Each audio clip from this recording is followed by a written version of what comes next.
simulasi diawali dengan pembukaan oleh Ketua KPU Provinsi Riau. Digelar di TPS 05, Kelurahan Delima, Kecamatan Binawidya, Kota Pekanbaru. Masyarakat yang baru tiba di TPS kemudian mendaftarkan diri dengan membawa persyaratan dan identitas berupa KTP. Setelah itu, melaksanakan pencoblosan.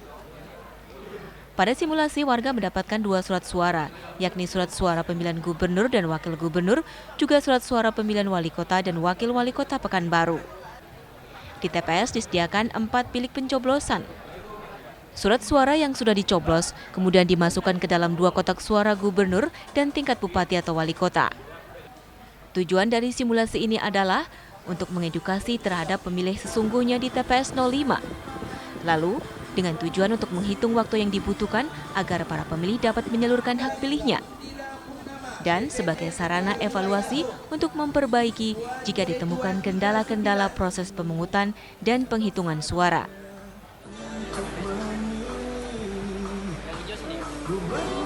Memberikan edukasi kepada pemilih.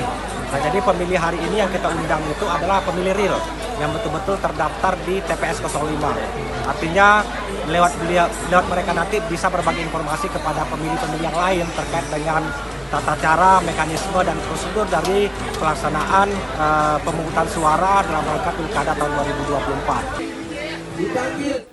Dalam simulasi pemungutan dan penghitungan suara Pilkada Gubernur, Bupati dan Wali Kota itu dihadiri oleh pejabat instansi terkait, Bawaslu Riau, tim pasangan calon, dan petugas PPK juga PPS.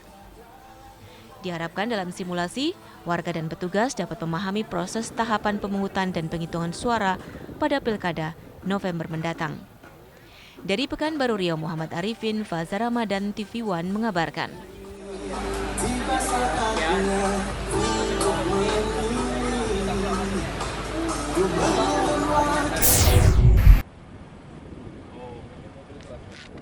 Logistik pemilu kada tiba di Pelabuhan Bakauheni, Lampung Selatan. Pengiriman logistik dikawal ketat oleh petugas kepolisian Polda Lampung dan Polres Lampung Selatan. Logistik diangkut menggunakan kendaraan truk box dan dibongkar di dermaga 7. Guna memastikan kondisi logistik dalam keadaan baik, petugas melakukan pemeriksaan berkas dan juga segel. Hasilnya, petugas dari kepolisian dan Bawaslu Provinsi menemukan 1 kendaraan yang tidak menggunakan gembok pengaman. Kabupaten mana ini? Petugas hanya mendapati segel plastik dari KPU diikat menggunakan tali tambang. Dari keterangan sopir membenarkan adanya pintu tidak digembok lantaran gembok rusak. Namun itu sudah diketahui oleh petugas Bawaslu Pusat dan disaksikan oleh petugas kepolisian. Semuanya segel aman, kecuali memang 1 yang ada di armada Lampung Utara Way kanan, memang tidak ada gemboknya. Akan tetapi kita juga harus memastikan kepada teman-teman driver yang memang dari awal, termasuk ada teman-teman KPU yang mengawal dari perusahaan sampai sekarang, kita memastikan juga bahwa memang dari awal tidak ada gemboknya. Tapi kita juga harus antisipasi dengan menyesuaikan data kembali. Ada 6 unit kendaraan yang mengangkut logistik pilkada tingkat provinsi dan kabupaten seprovinsi Lampung. Menurut keterangan dari Bawaslu Provinsi Lampung, pemeriksaan dilakukan guna memastikan logistik dalam kondisi lengkap. Setelah dilakukan pemeriksaan, kendaraan pengangkut logistik diberangkatkan menuju masing-masing daerah. Dari Bakauheni, Lampung, Pujian Syah, TV One mengabarkan. Oke, sebelum kita bergeser,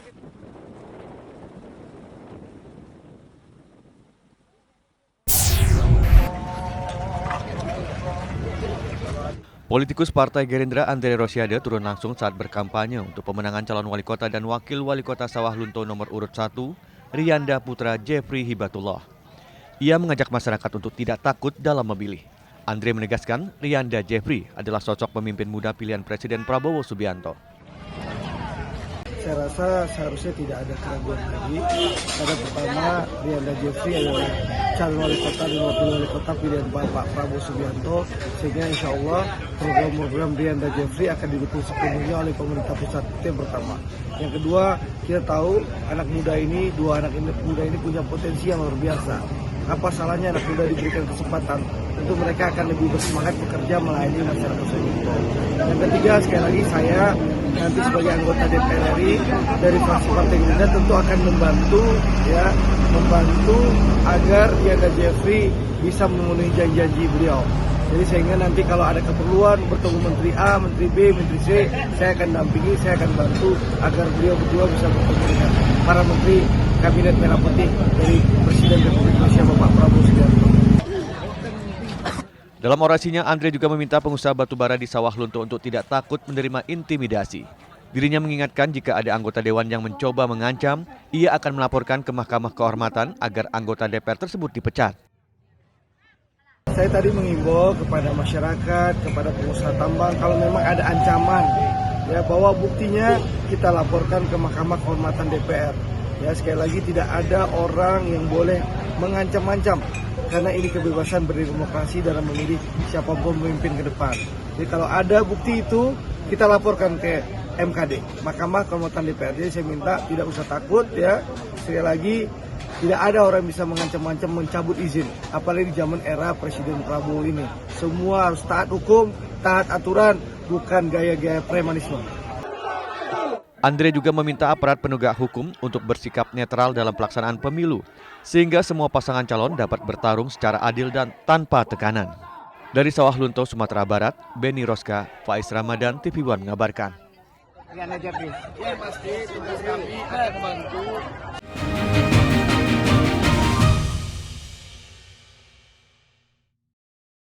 Terima kasih, saya sangat mengapresiasi ini ya, catatan demokrasi. Menurut saya ini acara yang paling bagus. Karena apa? Melihat data-data di lapangan, melihat leader-leader di lapangan, dan sekarang ada solusinya. Pada kesempatan ini saya mengucapkan terima kasih pada catatan demokrasi. Baik, jadi hasil pemeriksaan ada salah satu pelaku dengan Catatan Demokrasi, Selasa pukul 20 waktu Indonesia Barat, live di TV One. Informasi terpilih. 31 bayi prematur yang berasal dari Rumah Sakit Al-Shifa berhasil dievakuasi ke rumah sakit lainnya di Gaza bagian selatan Minggu waktu setempat. Akibatnya ada 6 kematian baru bayi-bayi prematur tersebut. Menjadi perhatian utama. Komisi Pemilihan Umum KPU menelusuri kebenaran dugaan kebocoran data pemilih yang diperjualbelikan di media sosial. Kabar utama pagi hanya di TV One. Februari yang lalu kalau nggak salah, di mana terjadi pembubaran ya, tidak dilibatkan. Dilibatkan kan? Tidak, ini banyak undang-undang ini. Ustadz Hilmi sedikit, bagaimana Anda melihat ini Pak Ustadz ketika Waktu yang sangat singkat, kita bisa mensimplifikasi sekitar 70. Penampilannya sudah nggak setuju.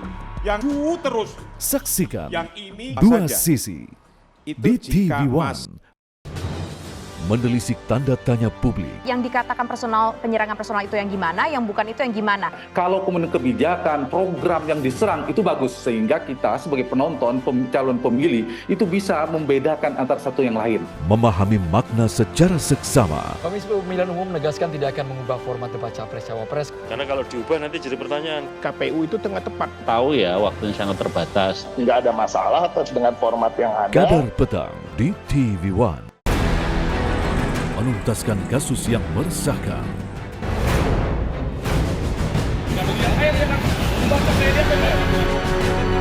Memburu pelaku tindak kejahatan.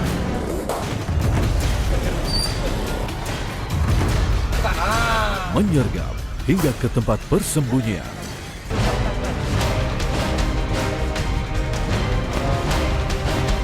Buru sergap di TV One.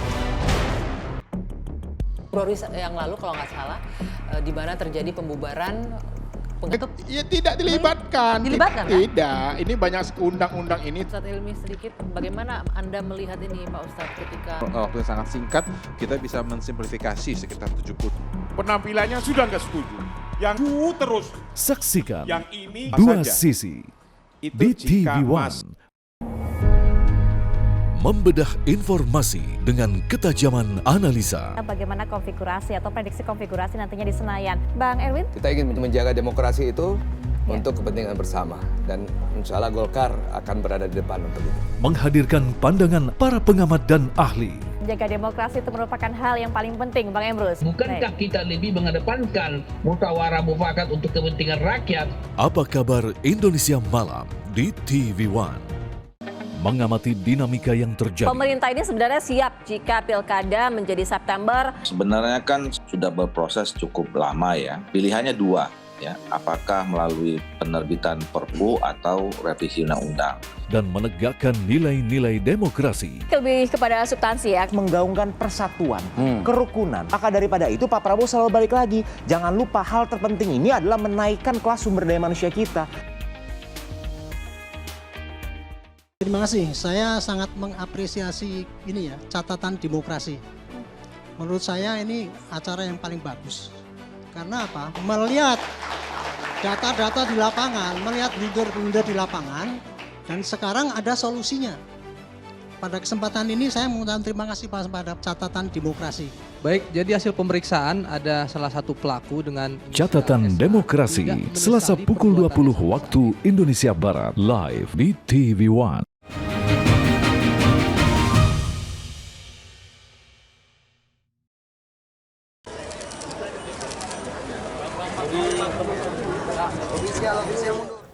Partai Keadilan Sejahtera PKS menggelar konsolidasi akbar di Gor Futsal Jalan William Iskandar, Kabupaten Deli Serdang. Kegiatan yang dihadiri calon gubernur dan wakil gubernur Sumatera Utara Bobi Surya dihadiri ribuan massa dari pendukung PKS. Selain Bobi Surya, beberapa calon kepala daerah yang diusung PKS pun ikut hadir, termasuk calon wali kota Medan Hidayatullah Yasirido. Dalam kesempatan itu, Bobi merasa menjadi orang yang paling bahagia karena sudah lama mengimpikan bisa berdiri di tengah-tengah masa pendukung PKS.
Selain petinggi PKS Sumatera Utara, hadir pula PLH Presiden PKS Ahmad Heriawan. Kali ini kampanye sedikit berbeda karena Bobi tidak menyampaikan pesan kampanye yang menurutnya sudah sejalan dengan program PKS. Dari Medan, Sumatera Utara, Heri Kiswanto, TV One mengabarkan.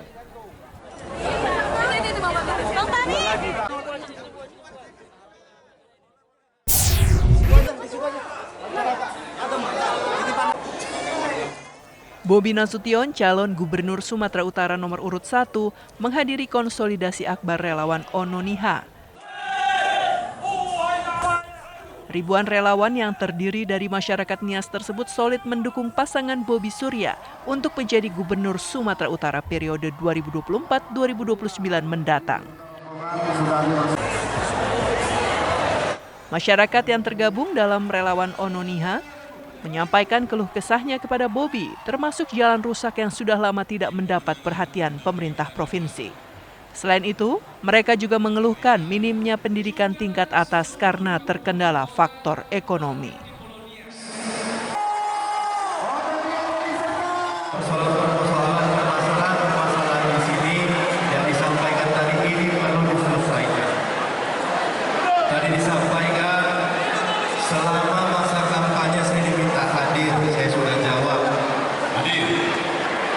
Dan disampaikan tadi nanti mudah-mudahan kalau diberi kepercayaan diberikan amanah, diberikan tugas sebagai Gubernur Sumatera Utara, kalau bisa hadir lagi di Kepulauan Nias.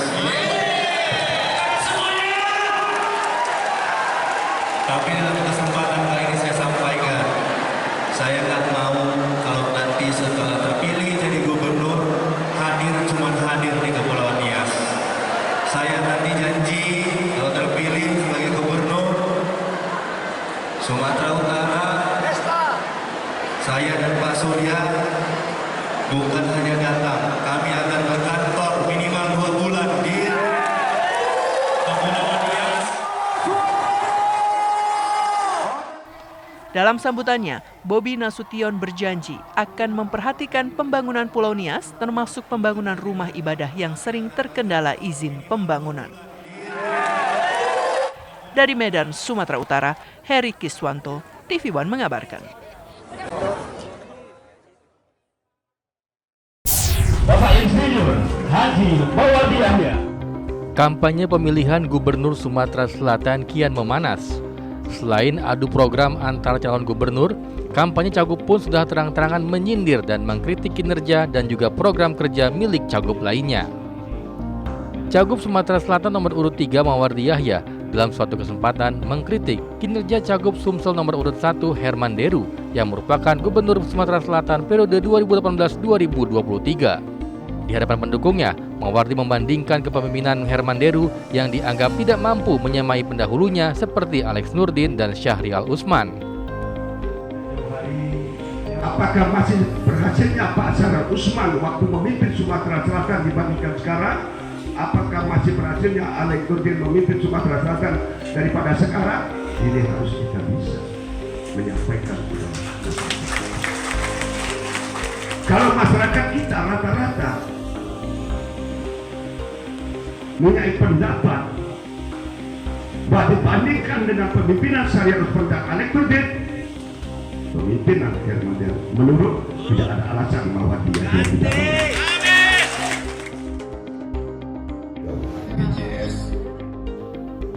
Tidak mau kalah, Herman Deru juga mengkritik program unggulan paslon Mata Hati, yaitu pengobatan gratis. Program tersebut disebut Herman sebagai program yang sudah jadul. Menurutnya, di periode pertama kepemimpinannya, ia sudah menggratiskan pelayanan BPJS kelas 3 di Sumatera Selatan. Saat ini, ia memiliki program untuk meningkatkan pelayanan kesehatan. BPJS untuk kelas 3 itu 2 tahun yang lalu sudah kita canang dengan Sumsel Berkah. Jadi siapapun Pak Yopi yang tidak mampu membayar BPJS kelas 3 itu dibayar oleh pemerintah provinsi. Itu sudah jarang. Jadi pelayanan yang saya harap kalau untuk istilah berobat gratis segala macam itu sudah jadul. Karena sekarang ini kita yang ingin pelayanan yang prima. Sejumlah janji-janji terus dilontarkan oleh para calon gubernur dan wakil gubernur Sumatera Selatan. Tujuannya jelas demi mengambil hati masyarakat untuk memilih mereka di pilkada mendatang. Memberikan pelayanan. Dari Palembang, Sumatera Selatan, Syamsul Rizal, TV One mengabarkan. Puskesmas itu ronda.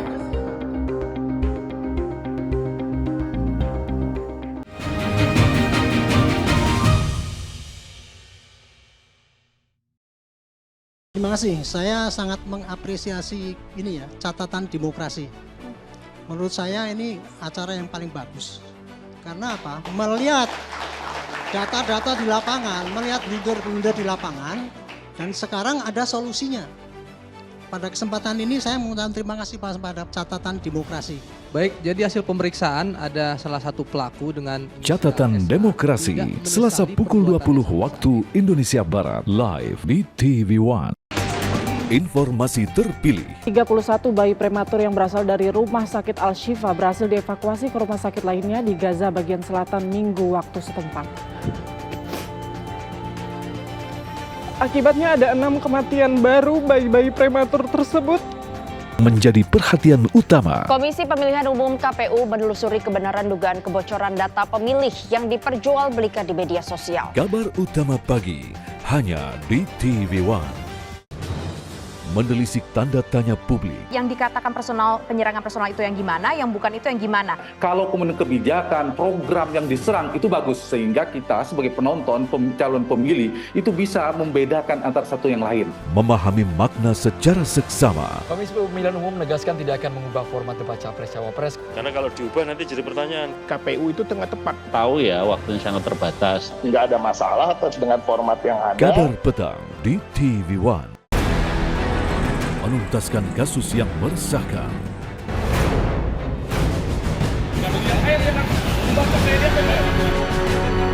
Memburu pelaku tindak kejahatan.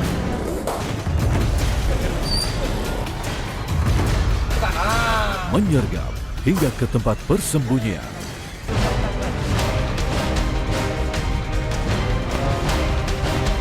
Buru sergap di TV One. Februari yang lalu kalau nggak salah, di mana terjadi pembubaran Ya tidak dilibatkan. Dilibatkan kan? Tidak, ini banyak undang-undang ini. Ustadz Hilmi sedikit, bagaimana Anda melihat ini Pak Ustadz ketika waktu yang sangat singkat kita bisa mensimplifikasi sekitar 70. Penampilannya sudah nggak setuju. Yang terus. Saksikan yang ini dua saja. sisi Itu di jika TV One. Membedah informasi dengan ketajaman analisa. Bagaimana konfigurasi atau prediksi konfigurasi nantinya di Senayan. Bang Erwin? Kita ingin menjaga demokrasi itu untuk kepentingan bersama. Dan insya Allah Golkar akan berada di depan untuk itu. Menghadirkan pandangan para pengamat dan ahli. Menjaga demokrasi itu merupakan hal yang paling penting, Bang Emrus. Bukankah kita lebih mengedepankan musyawarah mufakat untuk kepentingan rakyat? Apa kabar Indonesia Malam di TV One? Hampir 15 sebelum pemilu itu puncak-puncaknya harga beras. Sekarang ini sebetulnya transisi untuk dari naik sudah turun. Bulog mendapatkan penugasan dari pemerintah untuk mengelola cadangan beras pemerintah. Nomor 1, kita mengutamakan produksi dalam negeri. Kemarin sekitar 1 bulan lalu ya, kita berikan untuk pasar induk beras Cipinang gelontoran 50.000 ton langsung. Saksikan Indonesia Business Forum live di TV One. Terima kasih, saya sangat mengapresiasi ini ya, catatan demokrasi. Menurut saya ini acara yang paling bagus. Karena apa? Melihat data-data di lapangan, melihat blunder-blunder di lapangan, dan sekarang ada solusinya. Pada kesempatan ini saya mengucapkan terima kasih pada catatan demokrasi. Baik, jadi hasil pemeriksaan ada salah satu pelaku dengan Catatan Demokrasi, Selasa pukul 20 waktu Indonesia Barat, live di TV One.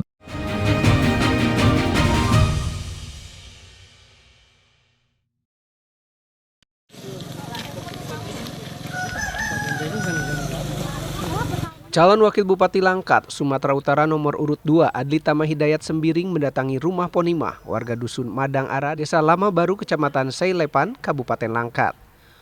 Kondisi rumah Ponimah yang sudah puluhan tahun dihuninya rusak parah dan tidak layak huni. Selama ini Ponimah mengaku belum pernah menerima bantuan dari pemerintah setempat. Hari ini rumahnya diapain nih Bu sama Pak Wakil? Bedah rumah. Udah berapa lama kondisinya seperti kayak gini Bu? Lama Pak. Belum ada pernah dapat bantuan pemerintah gitu? Enggak. Nah, jadi apa yang mau Ibu sampaikan untuk Pak calon wakil Bupati Langkat Bu, Pak Adli? Ya, terima kasih, saya mengucapkan terima kasih Pak. Nah, kami bedah apa? Sementara itu, calon wakil Bupati Langkat Adli Tama Hidayat Sembiring mengaku sangat miris terhadap kenyataan yang terjadi di Kabupaten Langkat. Ia berjanji akan melakukan bedah rumah Ponimah hingga layak huni. Melakukan bedah rumah bersama tim dan masyarakat sekitar untuk bisa memberikan rumah yang layak kepada Ibu Ponimah dan juga melihat kenyataan yang sangat miris karena desa ini hanya berjarak beberapa kilometer dari kilang minyak pertama di Indonesia, tapi jangankan kondisi ekonomi masyarakat, infrastruktur jalan yang menjadi hak dasar masyarakat pun tidak terpenuhi oleh pemerintah. Kami harap tentu simbol kekayaan Indonesia ini bisa memberikan manfaat yang selayak-layaknya untuk masyarakat sekitar yang tinggal di sini. Dalam kampanyenya kali ini, Adli Tama Hidayat berjanji akan membuat perubahan bagi warganya jika nanti terpilih menjadi Bupati dan Wakil Bupati Langkat bersama Iskandar Sugito. Dari Langkat, Sumatera Utara, Taufik Hidayat, TV One mengabarkan.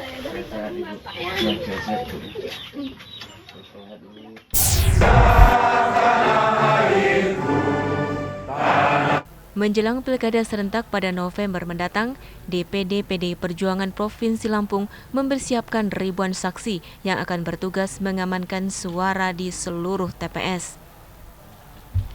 Pelatihan digelar oleh Badan Saksi Pemilu Nasional PDI Perjuangan Provinsi Lampung diikuti 259 kader pelatih saksi yang akan bertugas melatih ribuan saksi lainnya.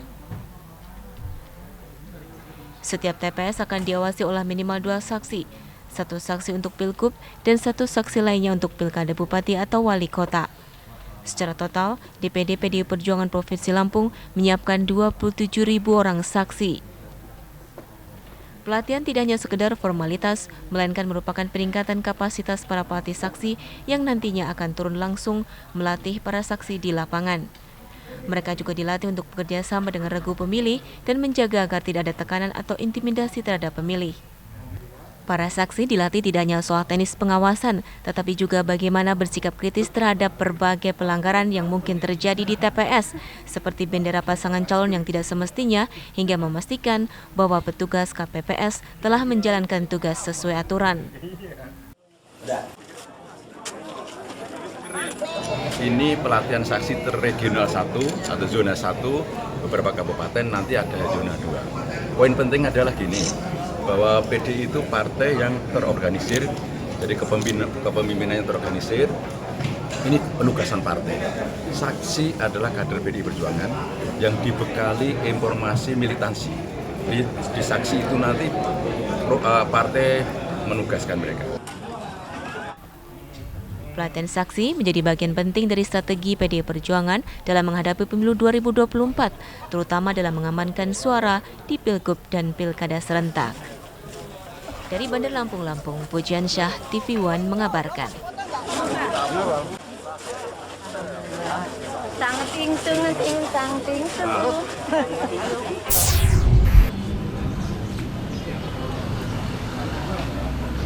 Calon Wakil Gubernur Sumatera Utara nomor urut 2, Hasan Basri Sagala, berjanji mendorong penguatan Undang-Undang Haji dan Umroh. Dalam silaturahmi dengan para pemilik travel umroh di Sumatera Utara, Hasan menyebut kelompok bimbingan ibadah haji dan umroh harus dilibatkan dalam penguatan Undang-Undang Haji dan Umroh. Di hadapan para pengurus kelompok bimbingan ibadah haji dan umroh, mantan staf khusus Menteri Agama ini menyebut jika dirinya dan Edi Rahmayadi terpilih akan berusaha mendorong penguatan Undang-Undang Haji dan Umroh. Hasan pun menyebut tak menutup kemungkinan jika kelompok bimbingan ibadah haji dan umroh bisa menjadi tim petugas haji daerah pada saat musim haji tiba. Bagaimanapun kita tahu memang dalam sejarah perhajian dan perumrohan ini pemerintah tidak bisa bergerak sendiri, tidak bisa berjalan sendiri. Perlu bermitra dengan pihak yang ada di Indonesia, terutama KBIH. Saya kira sudah sepantasnya, sudah selayaknya dinaikkan anggaran itu. Namun kalau bisa Pak, bisa nggak kita sama-sama mendorong undang-undang terkait haji ini kita kuatkan dan kita perluas lagi. Agar apa? Yang pertama tadi anggaran ke KBIH ini harus bisa terrealisasi secara normatif dan dilandasi oleh undang-undang. Yang kedua, jelas di situ dibuat TPHD itu bisa juga diisi oleh KBIH. Di akhir acara, para pengurus kelompok bimbingan ibadah haji dan umroh ini mendeklarasikan dukungannya untuk pasangan Edi Rahmayadi Hasan Basri Sagala di Pilgub Sumatera Utara mendatang. Dari Medan, Sumatera Utara, Bahana Situmorang, Doni Admiral, TV One mengabarkan.